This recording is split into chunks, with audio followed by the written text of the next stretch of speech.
Joining me now is border czar Tom Homan. Tom, it's great to have you. Thank you so much for being here.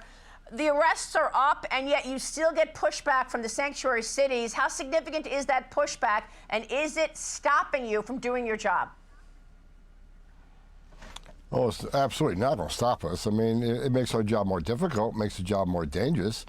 I mean, the numbers, as you said, we're more than twice the numbers as Joe Biden had a year ago from today, and the vast majority of them being public safety threats. But am I happy? No, I want more, because we had, last count, we had over 600,000 illegal aliens with criminal convictions walking the streets of this country. So we got a lot of them to find.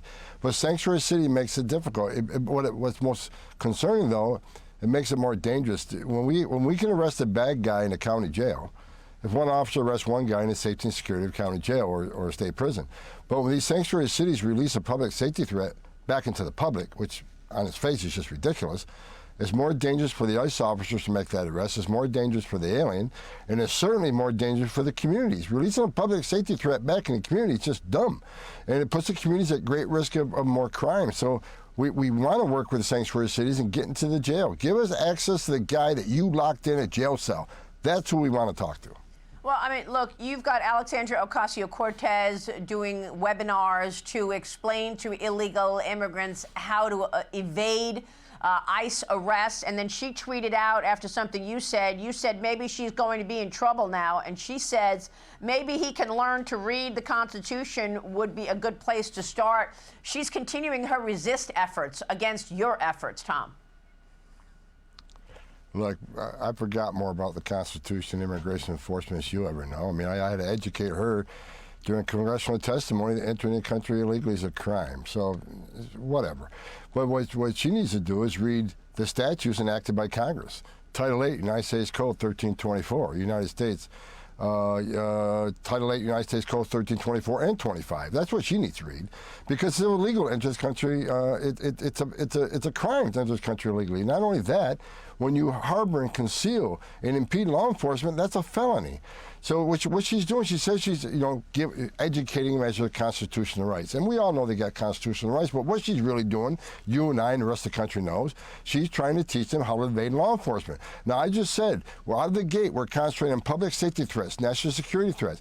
So she's educating those in the country illegally with a significant criminal conviction, public safety threat. Don't open your door, don't dot the I's. Here's how you invade law enforcement. Let's hope she's not educating the next person who gets out and murders a young college student in Georgia. I mean, these are bad people we're looking for. So she can call it education all she wants, but we all know it's about evading law enforcement. These people have been ordered removed. The people we're looking for right now have final orders. They're criminals. They're in the country illegally. A judge has ordered them removed. They become a fugitive. And these are the folks she's helping? So I've asked the Department of Justice to look at this. Where is the line on impediment? Where does that fine line so we can instruct ICE officers what they can do when people don't open the doors or try to evade their arrest? So I simply asked DOJ, give me a legal opinion, because every Department of Justice will interpret things differently. What is the legal opinion on impediment? And we'll see what happens. How significant are the businesses that the dangerous cartels have started up in America? I'm talking about the human trafficking businesses, the safe houses in several cities in this country, and the stash houses, as well as the drug cartel business. How significant has that business become that the drug cartels are running inside America? Look, the drug cartels are like a Fortune 500 company. Some of these drug cartels, the Jalisco cartel, they're operating in 43 nations, 43 different countries around the globe. They used to be, back in my day when I was an agent, they were responsible for, smuggling drugs into the United States and to our major cities, and it'd be distributed by local gangs. Now they have a footprint in every major city in this nation. They have taken over the distribution channels within the United States.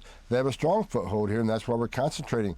We're concentrating on drug cartels. We're concentrating on TDA, Tren de Agua. I'm not going to be happy to every single one of Tren de Aguas out of this country. They need to be eradicated, along with MS-13.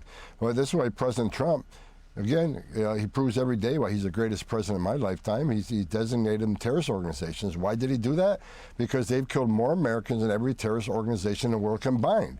They've killed thousands of journalists and law enforcement in Mexico. They've killed thousands of citizens. They're acting like a terrorist organization. They've killed more Americans than any terrorist organization. So President Trump did the right thing. Designate them a terrorist organization. We'll bring the weight of the world on them. President Trump will wipe them off the face of the earth by the time he's done. And that has allowed you to get tougher on them because he has deemed them terrorist organizations. Absolutely. President Trump, look what this president's done in just the first month of him being in office. Illegal crossings on the border are down 90%. 90% in just a matter of a couple of weeks. And what does that mean, Maria? You know, it means less people are dying crossing the border. Less Americans are dying from fentanyl overdoses. Less women and children being sex trafficked across that border. Less terrorists are getting in. President Trump has taken incredible action on the border. We're already at a high state of security on the southern border. We're arresting twice as many illegal alien criminals that Biden did. We're on a lightning speed to do what the president promised the American people he would do. Tom, thank you so much for your efforts. We're watching your work. We so appreciate your time this morning. Thanks for having me. Border Czar Tom Homan joining us. Quick.